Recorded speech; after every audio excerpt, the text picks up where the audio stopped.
Yes, today we are organizing a panel discussion with coaches of color. Currently, there are no head coaches of color in any of the top European professional hockey leagues, and the lack of diversity behind European professional league team benches is very visible. And Hockey is Diversity would like to discuss with coaches of color today how minority coaches can get their foot in the door, how more former minority players go into coaching, and how more kids of color can take up the sport.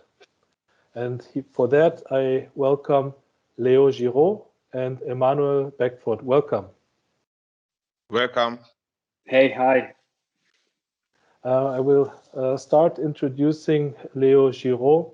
Leo Girod was born in Havana, Cuba. He played youth hockey for Grenoble in France before continuing to play for Lyon and Rouen of the French League. From 2015 to 2017, Girod played for the Norrtälje IK in Sweden. And after his playing career, Girod went on to coach junior teams in Sweden before landing an assistant coach job with the Swiss NLA team Lausanne HC. Emmanuel Beckford. Emmanuel is the son of a Jamaican father and a German mother. He picked up hockey as a teenager. He played youth hockey for various teams in North Rhine-Westphalia in Germany. He started his coaching career in youth in 2013, and he is serving currently as head coach of the Aachener IC 2013, the Grizzlies. Welcome, both of you. Hi. So, Leo, I will start with you. Leo, you were born in Havana, Cuba. When did you move to France? First, before answering the question, I just want to thank you guys for everything you're doing. I've been following what you did since this summer. I was amazed. We all have ideas. We all want to do stuff. After what happened last spring, I wanted to create my own thing. I saw a few movements left and right, and then I just bumped into your Instagram account, and I was just astonished for all the work you did so far. And so before answering the question, I just wanted to give you some kudos and just hope that this will change our game in a good way. So yes, I am born in Cuba. I moved when I was 1. My dad is French, white. My mom is black from La Habana in Cuba. We all moved to France when I was around 1 year old. I live in Grenoble. My dad played ice hockey. And I stayed till I was, I think, 17, 18, until I moved to Lyon. Oh, wow. What a story. And as a 1 year old, of course, your father played hockey, but when did you encounter yourself the sport? And when did you realize hockey was your thing? So I think it was around 6 years old. My dad was coaching inline hockey team, Royal inline hockey team. I'm coming from a hockey family. My uncles played, my cousins were playing. My cousins are half French, half Brazilian as well. So it was a bit fun, all the family dinners, seeing all those little heads talking about hockey and the diversity. Home, like my grandma's home was very diverse in a way. So when I was 6, I started to play inline hockey because my dad was coaching a team. Then I wanted to start ice hockey, which I did when I was 8. I fell in love with the game directly. I was a bit scared at first when I had to watch games, when I was going to the arena and watching games I didn't want to get in. And now it's tough for me to get out. So as I always say to my friends and family and all that, this is the thing with ice hockey, is that as soon as you step in a rink, as soon as you see the action live, it's very tough for you to leave it. It's such a great sport. The action, the emotions, it's always moving on. This is why for me it's the best sport on earth.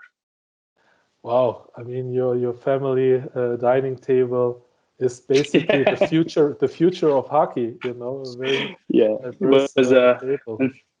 Unfortunately, my grandma and my sisters were a bit complaining because it was always about hockey.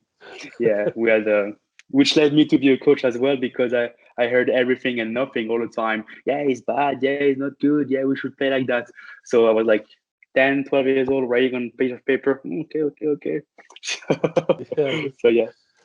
Yeah, and Grenoble is basically a hockey town, you can say, right, in France. Yeah, it's one of the few powerhouses in France. There's Rouen, there's Grenoble, there's the Alps.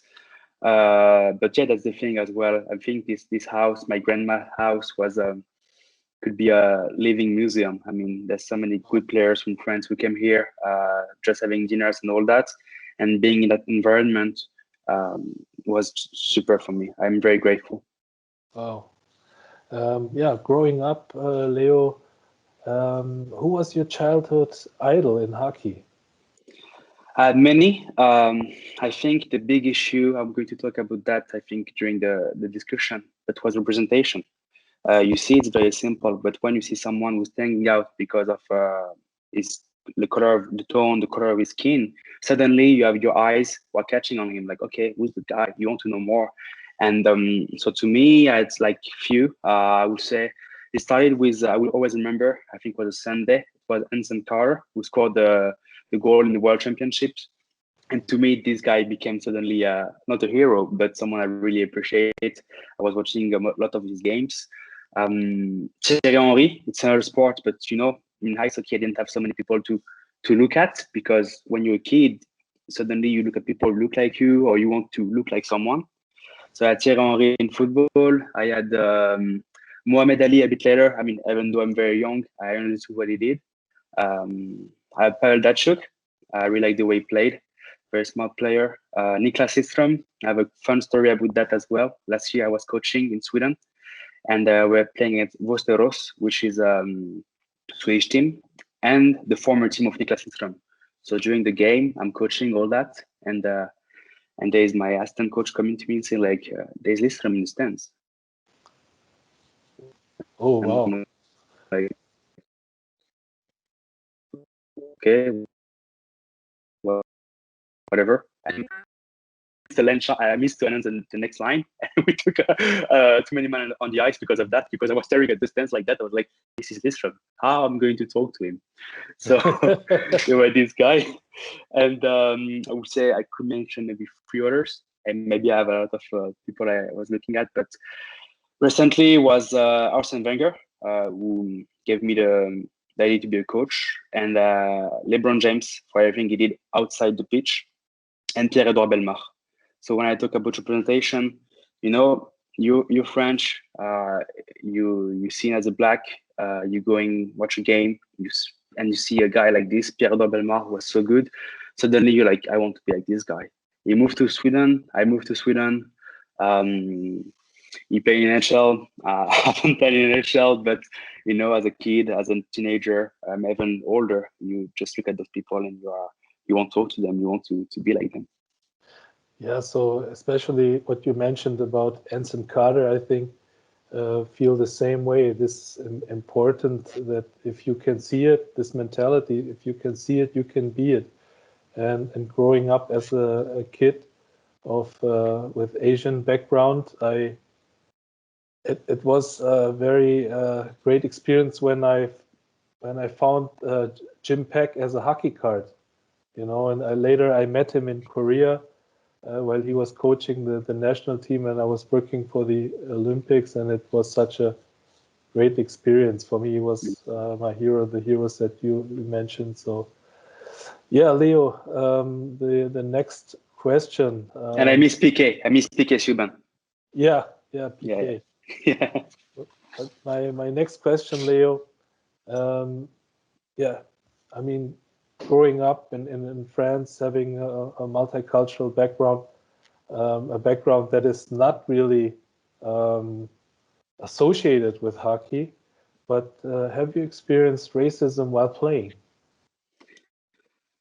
Yes. You know what happened last year? I mean, last spring, the events. To me, it was an awakening moment.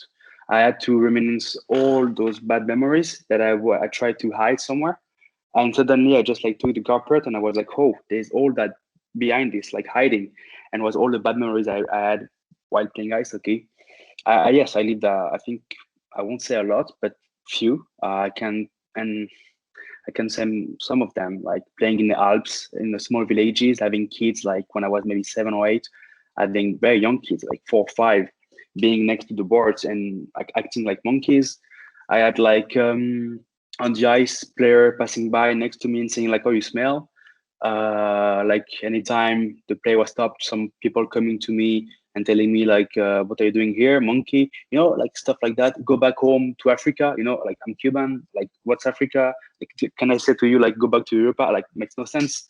And in those moments, you know, you don't really want to say too much to your like around you, because you're like, okay, they try to destabilize you. Stay calm. Stay composed. Like my dad always told me, like, Leo, hey, that's okay, that's fine. Just score a goal. You know, you hear this a lot, like, hey, it's fine, yeah, score a goal, and they would be pissed. And suddenly you're like, well, okay, yeah, score a goal, but there's life after that. Like, even if you score a goal, the guy is still racist. And the sad thing about that is like when you're 8 years old, 9 years old, and you say those things, it's not you, it's your parents. So yes, I lived few things. Same thing, you know, people asking me like, what are you doing in life? I'm playing hockey. You playing hockey? You, Cuban, playing hockey? Okay, so I can't play hockey because I'm Cuban. I can't play hockey because I'm half black. Like, what's the point? So there's like those small aggressions, like all the time. I remember when I was like 10, 11, I had my coach saying like, yeah, this is the black line on the ice. Like talking about me, my cousin, and another black player. My cousin is Brazilian, is white. And I was like, what's that? What's the black line? Like, should I say the white line when I play 5 white people? You know? So suddenly you just think about all that, all those memories, all those small insults from teammates as well. You know, you have teammates like saying stuff to you, making jokes. Like, to them it's just jokes, but at some point it just really hurts, really hurts. You're questioning yourself. You're like 14, 15 years old. You don't really know who you are. You really don't know what you're becoming. And there's people calling you the N-word for fun, you know, for fun, that's fine. Like, and you have no one to talk to. Like, you're just by yourself. You're like, okay, well, it's a joke, you know. And that's not cool. And that's why, once again, guys, it's wonderful you're doing this. Like, last 2 weeks, I met Dev Sutter in Freiburg. I just had a talk with Daniel as well from Örebro in Sweden. And just seeing this just gives a smile on my face. Like, hey, we're not by ourselves. There's people behind us. It was a long answer, but it was sitting here for a while. No, this is great, very great for sharing this experiences with you. Really appreciate it, because I also, my generation, there was a culture of staying silent, you know, about these issues, and just trying to feed it in and trying to not talk about it. But I think it is so important to talk about, because this is not part of the game. We are part of the game, even though we look different, but we are part of the game that will change. And so my next question is, the black players in other sports have been more vocal on social and political issues. You mentioned LeBron James. He's very vocal on those political issues, and he understands himself or defines himself being more than an athlete.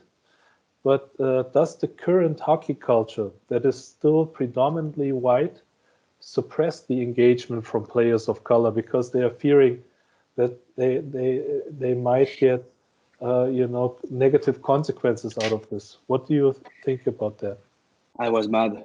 I was very pissed. I was very pissed. It was a moment in my life, in our lives, full of emotions, mostly bad ones, negative emotions. To me, I was waiting for some people to stand up and say like, hey, it's enough now. We've been living stuff, now it's enough. We're not asking like for more money. We're not asking for whatever. We're asking for respect. That's it. Just, hey guys, there's things happening. It's not cool, need to change. And I've been waiting. I was like refreshing Twitter, like, hey, someone would say something, And suddenly few big names posted few things, like very empty words, like, hey, racism is not cool. Okay, well, you won the Nobel Prize for that. And after that, there's few black players or BIPOC who just posted stuff. And then I was just amazed by few guys. Like, I wasn't not expecting, especially guys from the younger generation. I'm thinking about Akil Thomas, like Andrew Miller. Like, I was like, guys, you gave me like a smile in the way, like, the next generation is coming, and the next generation is going to change everything. But we need to help them, and we need to do a little more. So as I said, yes, I was very disappointed compared to other sports, because I think what's happening now, still now, is that some players are trying to stay, like, keeping low. Like, for example, remember Piqué Subban when he was celebrating some goals? People were going mad. They were like, it's crazy. Like, what he's doing? It's too much. It's too much. And, they ask us to show our emotions. They ask us to do a show, to like ice hockey right now is a show in North America, and we can't express ourselves. Some people are saying that sport should not be linked with politics, but I don't know. I mean, sometimes some countries don't send teams to the Olympics because for a few reasons. Like, for example, let's see Qatar right now, World Cup of football. Norway will not send a team. Isn't that political? And suddenly you ask someone like, okay, I'm not going to play tonight because I'm not feeling good because what happened yesterday. Don't mix politics and sport. Yes. I'm sorry, but sport to me is the biggest tool we can have, because if we streak outside, no one will notice. If we compare on Twitter, no one will notice. Some people will say like, hey, it's okay. Oh, but suddenly when we don't play, I mean, Colin Kaepernick, he's been kneeling for years, silent. He didn't do anything. He didn't hurt anyone. People went nuts. And now it's mainstream. You need to do something. You need to speak. It's very easy for me to say that as well. I don't think I did enough. I don't think I did enough during this time. This is why I think now I should do way more, especially in the position I am right now, working in a team like that. I just want to do more, and I think we should not be shy. We're just shy. We are afraid of what people will say. And at the end, we should not care. It's not a political view. Like it's not a political view to me. It's just mankind. Hey, you're welcome here. You're welcome here. I think we would have. We would have missed out on so many things when, for example, Tommy Smith, the former U.S. sprinter who raised his fist in a silent protest gesture in 1968 in Mexico. He did the right thing to protest. And also, as you mentioned, the politics thing, we have seen sports being very political, but the people who are managing the sport, who are behind the sport, are very political, but they are demanding from the athletes not to be political, and that is, in my opinion, very unfair, because here in Germany, when a long time ago during the Nazi regime, they had the summer games here, and everyone did the Nazi salute. This was very political, and everyone from the IOC was accepting that, And a few years ago in Korea, I asked the IOC delegate, this is a political thing. Why did you handle it different ways? 1968, Tommy Smith was thrown out of the Olympic Village, and then the Nazi salute in Germany, everyone was accepting that. What is that? One was thrown out, taken away the medal, and So you're absolutely right, Leo. But I want to continue with my next question, and this has to do with the Black Lives Matter movement. How important is the Black Lives Matter movement for people of color in Europe affected by structural racism? Huge. It was an awakening moment for me. To start with myself, I suddenly realized that, hey, I'm also Cuban, like it was a moment for a lot of people to realize and to discover who they were for real, like where they were coming from, why we're in the situation, why we're accepting few things. To me, I saw that as everything but victimization. I was thinking, now it's time to be proud. It's time to celebrate differences. It's what I'm saying to a lot of people texting me, asking for advices like, hey, I'm Black, it's a bit tough right now. I'm like, use your strength, your differences. Like the fact, for example, if I'm in this position right now, it's because I think people remembered me. Like I'm Leo, the nice Cuban friend guy. But to come back to the topic, I think was very important because it helped people to express themselves. It helped people to learn more as well. I mean, seeing all those topics being put on the table made me think, okay, I don't know that. Maybe I should check on Google. Okay, I don't know this. Maybe I should ask a friend. It was a time for us to just be open about things that we didn't know about and ask around, having discussions, a lot of discussions with Black friends, people from Arab friends as well. Okay, thinking, okay, why are you struggling? Is it better here, there? Why, how? And mostly, this is what's the craziest thing. I mean, I'm a pretty emotional guy, but I cried a lot during time because I had conversation with my family and my friends. And I remember having conversation with my dad when my dad told me like, yo, I mean, I saw you every day for 22 years almost, and I didn't know that. I didn't know that you were living this on a daily basis. I didn't know that you were suffering that much, and I respect you for that, and I respect your sister because your sister being both mixed and woman, she must endure crazy stuff. And so to me, it was very tough but needed in a bad way. Crazy that we need that to bring awareness. I really hope that's not done. I really hope that people, white and BIPOC people, would just like try to learn more about each other and educate themselves. Educate themselves. This is key. As again, if you don't understand something, now we have internet. You know where to find the good sources. You know where to check several stuff. So be curious. I mean, there's something I love. It's called discussion with a black guy. I think it's discussion with a black man. It's some videos, conversation with a black man, with Emmanuel Aachener, and that's it. You just watch those things. You try to learn more every day and try to be a better person. As simple as that. Yeah, I think this is a great thing what you said, Leo.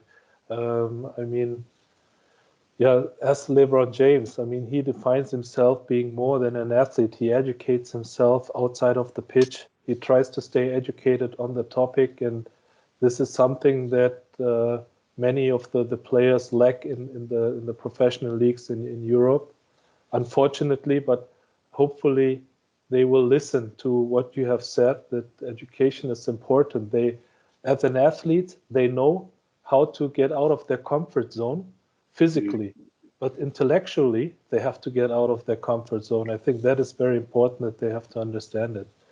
Yeah.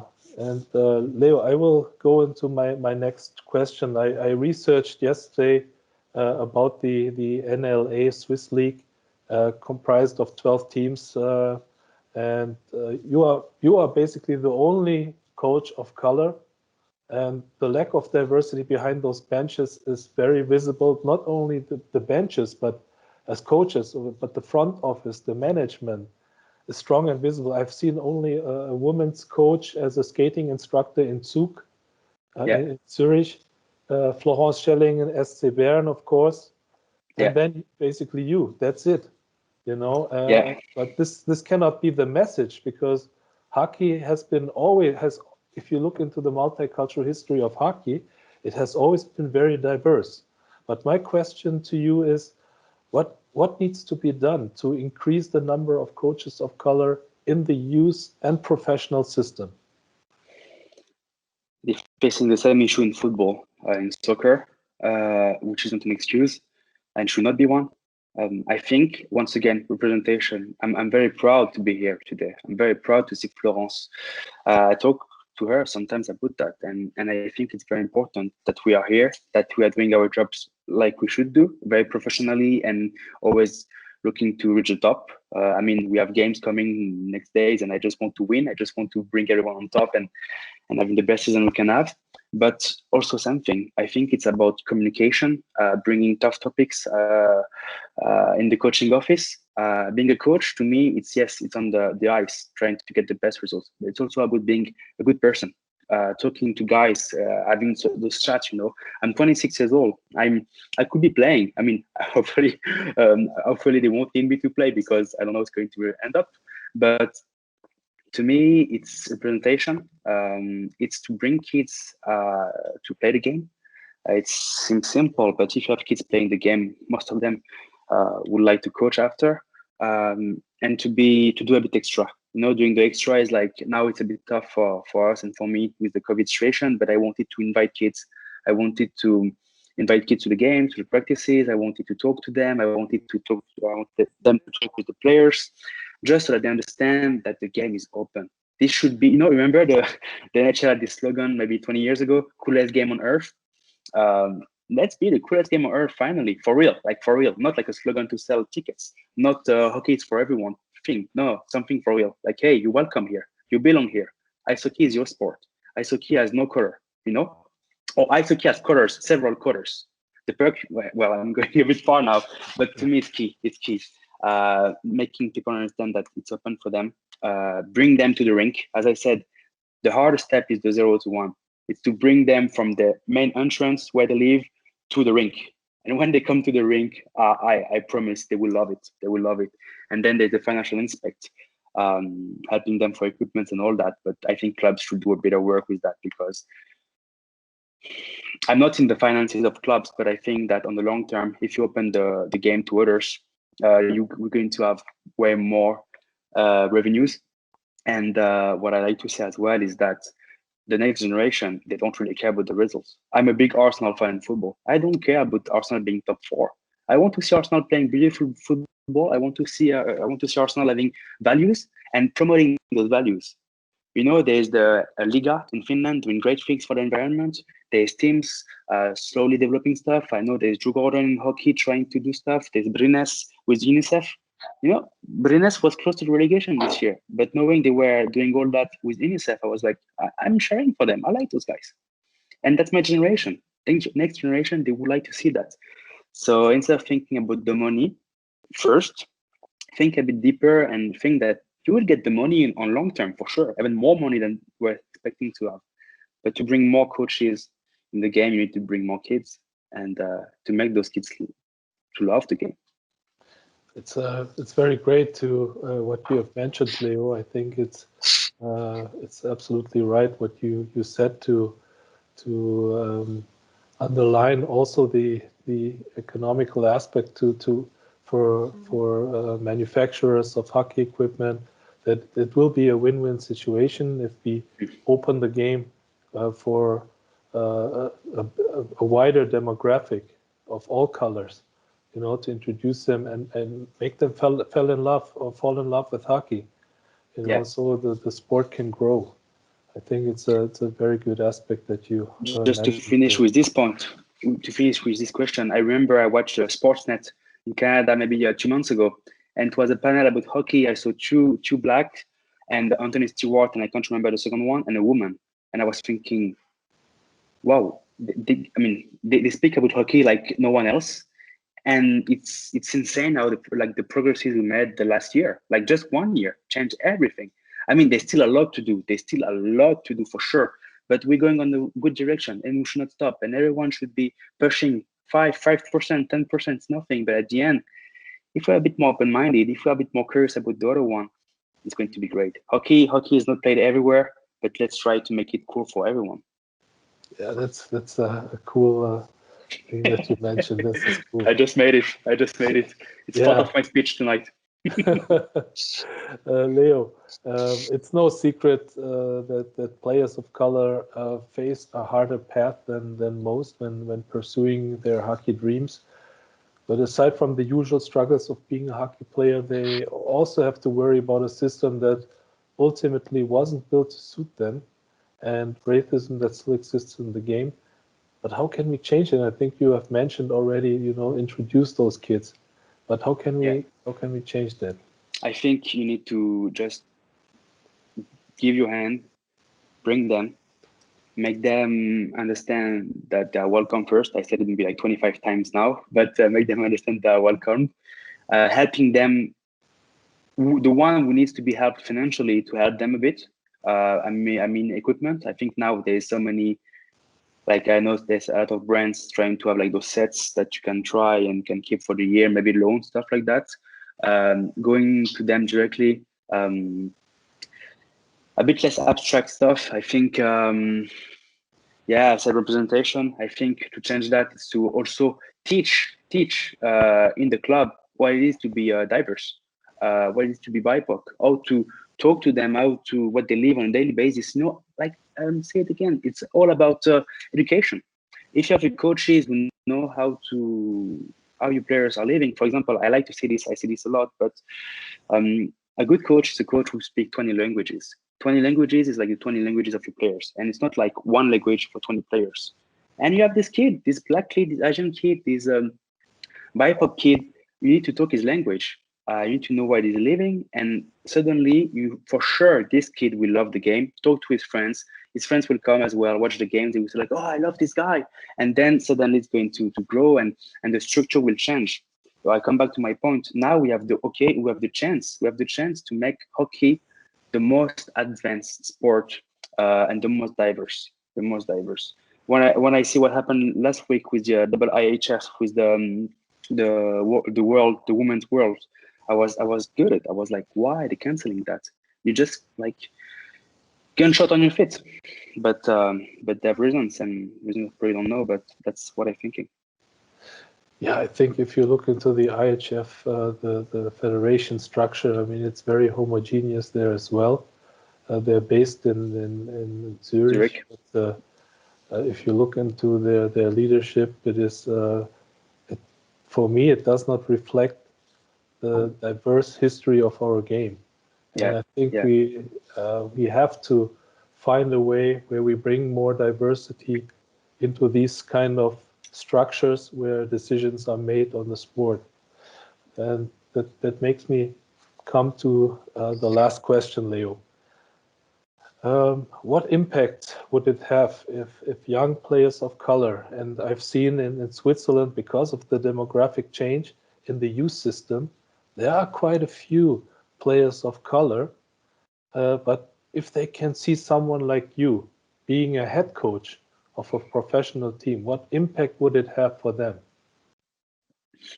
I think it will have the same impact it had to me when I see Paul Girod. He's the assistant coach in Omaha, Nebraska. It makes you think that you belong here.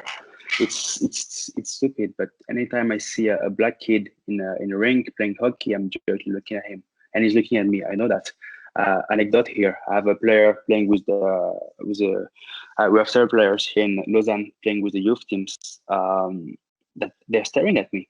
I know why. They're not staring at me because I have a weird genes. No, I don't know. But they're staring at me because they're like, oh, wow, there's one here as well. Oh, that's cool. That's cool.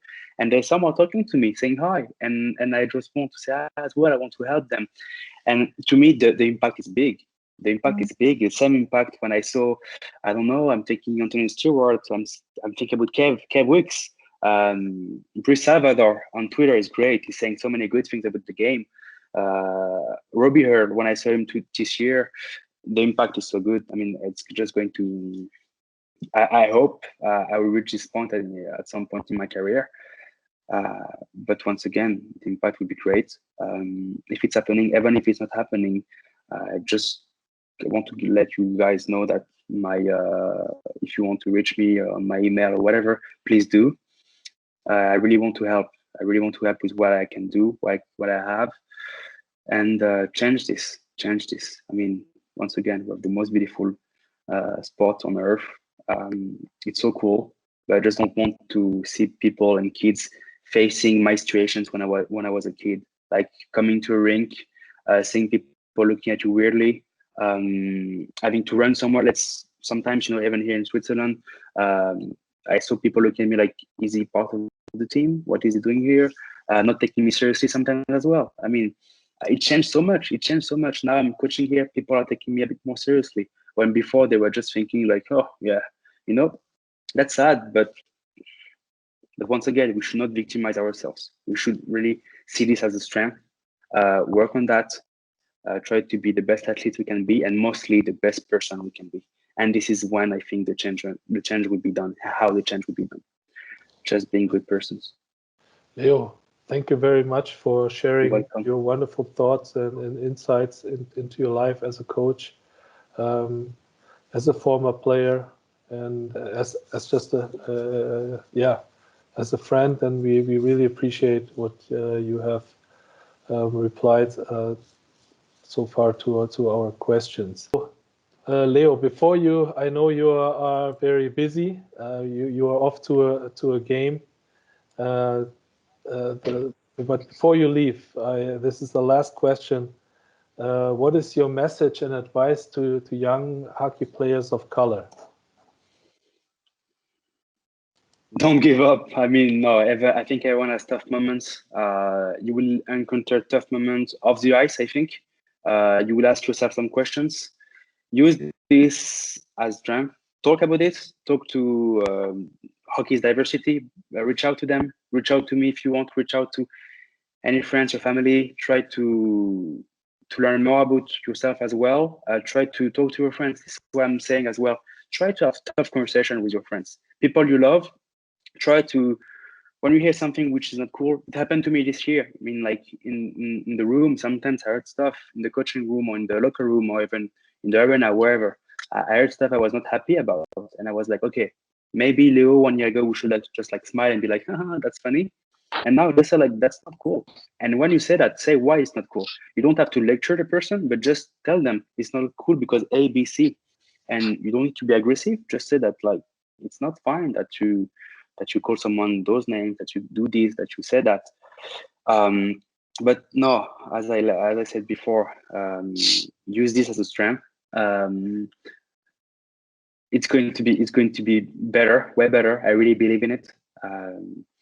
Do a bit more. Don't be afraid. Don't be shy. If you want to speak out, speak out. It's very important because if no one would have speak out, I think about Emanuel, those guys, if they would have stayed quiet, nothing would have happened. I mean, in North America, I really think. In Europe, yes, because there is guys like you, Martin.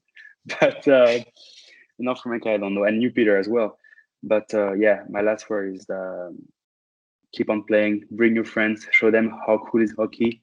And at some point, maybe in 5-10 years, we will see a Team Canada, very diverse Team Canada, Team USA, even Sweden, France, Sweden, whatever. But this game is too good to be played by a few. Thank you, Leo, very much. And I hope you guys, Leo, I know you have to leave now, but I hope that you will connect with Emanuel. And I will. I think both of you can maybe share also your experiences, but also how to support each other in regards to your development of becoming a head coach. Thank you very much, yes, Leo. And thank you, guys. And if anyone needs anything from me, please reach out to me. I will make time. I really want to make time for those things. Thank you very much, Leo. And bye. And thanks again, guys. Thanks. Bye. Good luck to your game. Bye. Tschüss. Bye. Dankeschön. Bye. Tschüss, boys. Bye, Leo. Bye. Danke. Bye. Ciao. Tschüss. Manuel, dann komme ich zu dir mit meinen Fragen. Meine erste Frage an dich ist, wie bist du eigentlich zum Eishockey gekommen?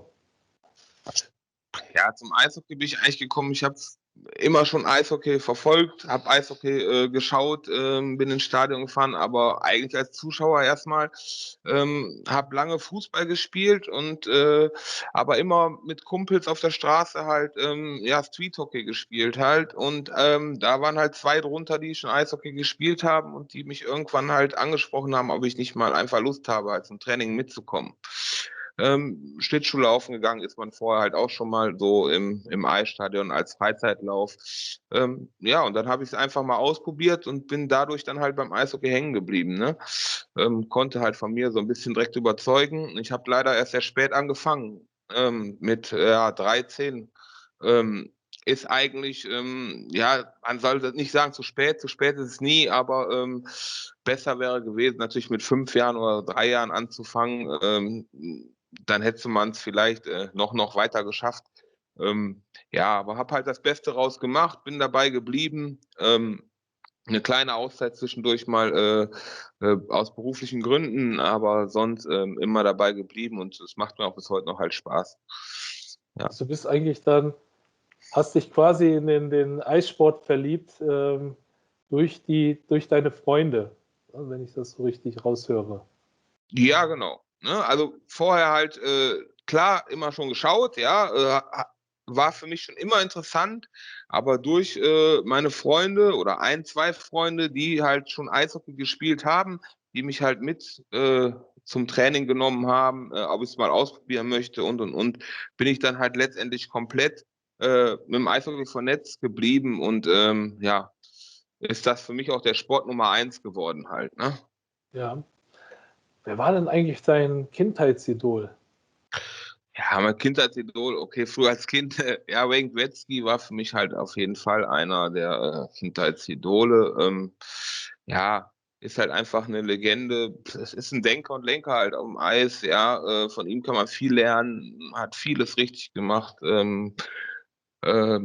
Des Weiteren, ja, gibt's noch einen, der ist halt nicht so viel älter wie ich, ja, Jean-Luc Grandpierre, sagt vielleicht vielen eigentlich auch was, Ja, ist auch ein dunkelhäutiger Eishockeyspieler, in Düsseldorf ja, gespielt hat auch. genau, Düsseldorf, Duisburg.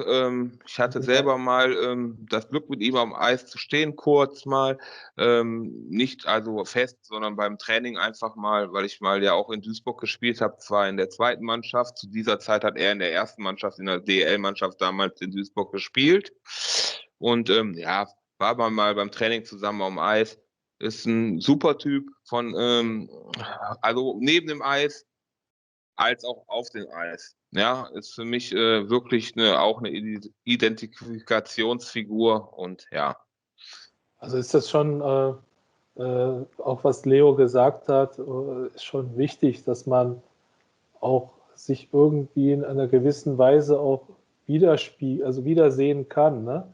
Ja, Gerade im genau. Profibereich, Jean-Luc Grandpierre, der dann eine Art, ja, Idol für dich auch war. Dann, ne? Ja, genau.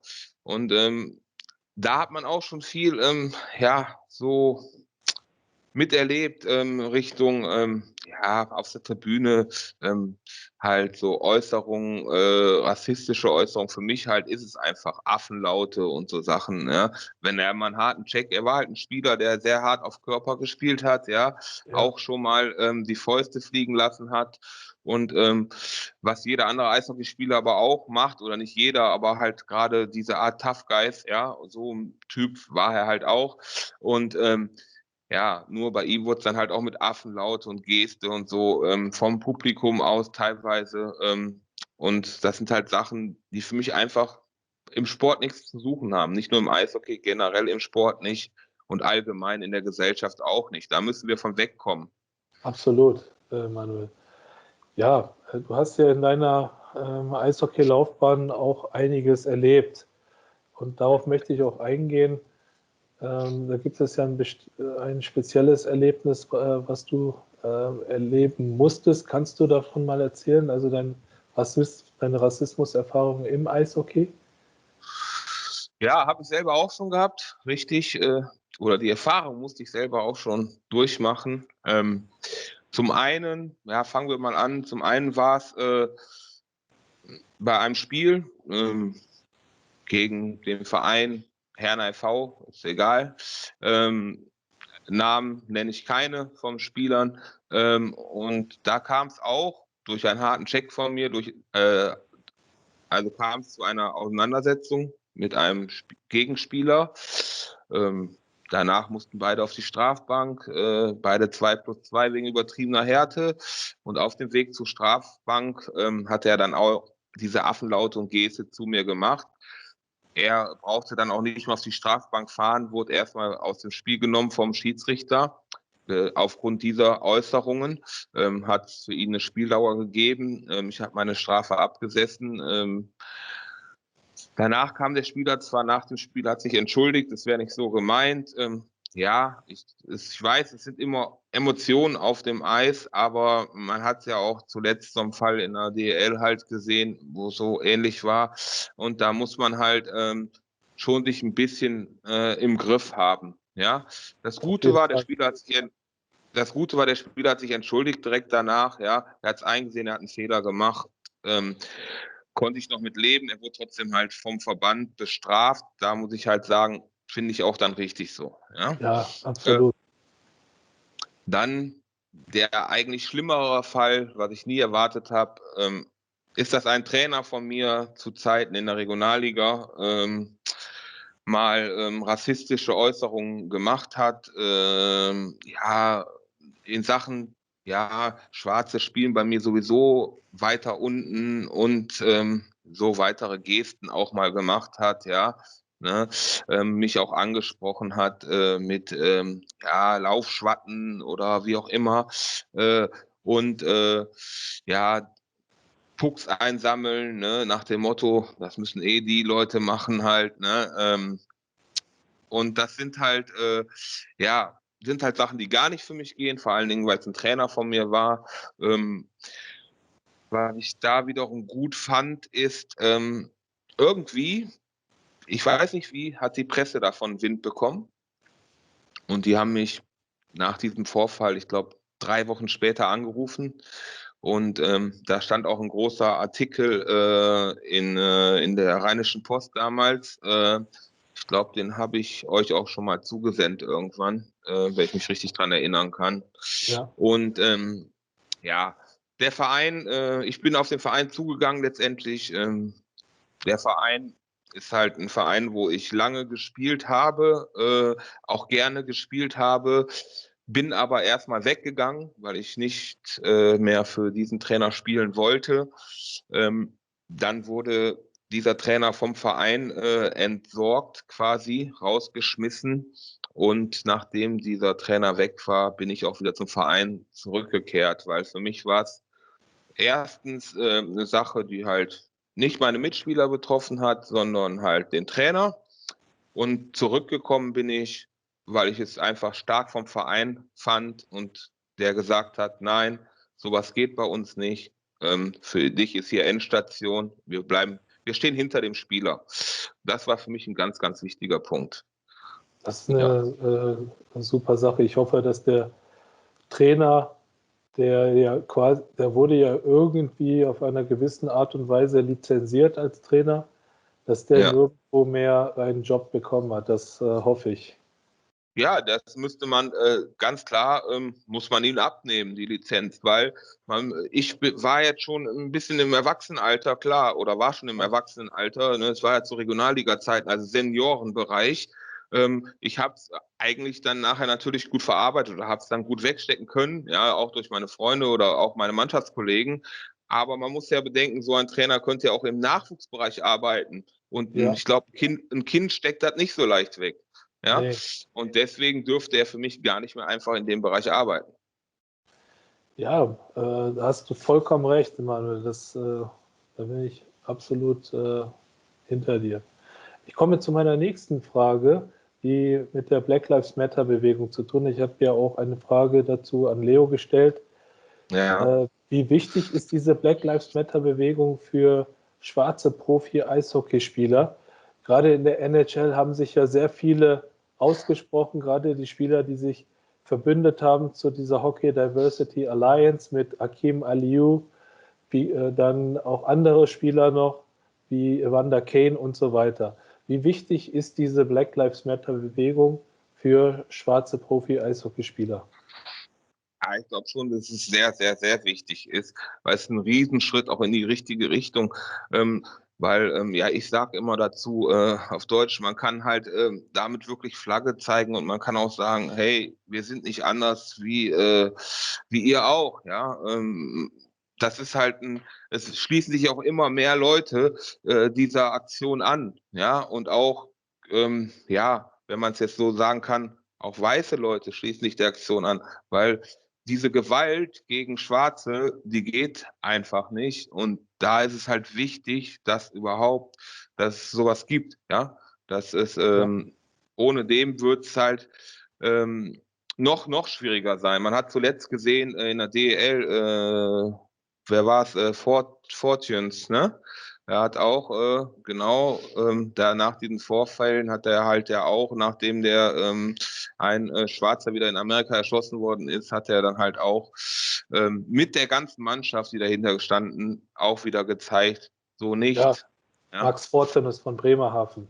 genau, von Bremerhaven, genau, Max. Ja. Ja, was meinst du durch diese Black Lives Matter Bewegung? Weil meine Generation, ich bin ja Baujahr 79, Leo ist zwar noch ein Ticken jünger, aber ich erinnere mich an eine Kultur des Schweigens. Wenn rassistische Vorfälle passiert sind, wurde darüber geschwiegen. oder es wurde nicht publik gemacht, es wurde irgendwie runtergespielt. Aber die Zeiten haben sich geändert, gerade durch die Black Lives Matter-Bewegung. Genau. Und meinst du, dass die schwarze Profi-Eishockeyspieler heute selbstbewusster und deutlicher im Anzeigen rassistischer Vorfälle sind, als frühere Generationen es waren? Ich denke schon, das hast du schon gut angesprochen, Martin, ich denke schon ganz einfach, dass sich viele nicht mehr verstecken werden dadurch. Ja, wie du gesagt hast, früher war es halt nicht so, durch diese Aktion, stärkt das den Leuten den Rücken, ja, gerade auch dunkelhäutigen Spielern oder überhaupt mit Migrationshintergrund, und dass die sagen, dahin gehen, ja, keine Angst haben brauchen, weil man hat eine Organisation, die dahinter steht, und das stärkt den Leuten den Rücken. Die werden viel mehr Vorfälle, werden auch jetzt, glaube ich, mit der Zeit allgemein viel schneller rauskommen und zum Vorschein kommen, wo sich auch Spieler melden, weil die wissen, da steht eine Organisation hinter uns, die unterstützt uns. Und das ist, glaube ich, ein sehr, sehr guter Schritt in die richtige Richtung. Ja, vielen Dank, Manuel. Diese Frage habe ich nicht an Leo gestellt, aber die würde ich gerne dir stellen, weil du auch im Nachwuchsbereich tätig warst als Coach. Ja. Du bist sehr spät zu diesem Sport gekommen mit 13 Jahren. Wie können wir unseren Sport attraktiver für Kids machen, die so aussehen wie du und ich? Ja, eigentlich ist ganz einfach. Also man sollte einfach allgemein ja schon mal, den Sport muss man allgemein, den Eishockeysport attraktiver machen, gerade in Deutschland. Mir passt noch nicht so. Jetzt hat man wieder durch die leider Corona-Pandemie, da gerät unser Sport auch schon mal schnell vergessen, habe ich das Gefühl. Da muss viel, viel mehr noch in den Medien publik gemacht werden, und auch Kindern mit Migrationshintergrund zu zeigen, hey, man muss in die Schulen gehen, da gibt's ja genug, die mit mal aufs Eis nehmen, man muss ihnen zeigen, hey, ihr braucht auch da keine Angst vor haben, ne? Ihr könnt alles schaffen, egal, auch von welcher Hautfarbe ihr seid. Ich denke, da muss viel mehr gearbeitet werden und ich glaube, ein Hauptpunkt ist wirklich Schulen, Streetworker und so, da muss man halt ansetzen. Manuel, du bist ja jetzt als Coach in Aachen tätig, bei den Grizzlies. Ähm, Gab es da schon mal Erfahrungen oder negative Erfahrungen, die du gemacht hast? Ähm, als Coach oder als Spieler? Als Coach? Äh, als Coach, nein, gar nicht. Weil ich muss sagen, ich habe ja in Aachen das Team jetzt sehr kurzfristig übernommen, vorletzte Saison, so langsam halt als Assistent und jetzt halt zur letzten Saison als Head Coach in Aachen im Seniorenbereich, die halt leider ja, okay, durch Corona, da kann keiner frühzeitig beendet worden ist. Das heißt, wir hatten auch jetzt kein Spiel vor Zuschauern.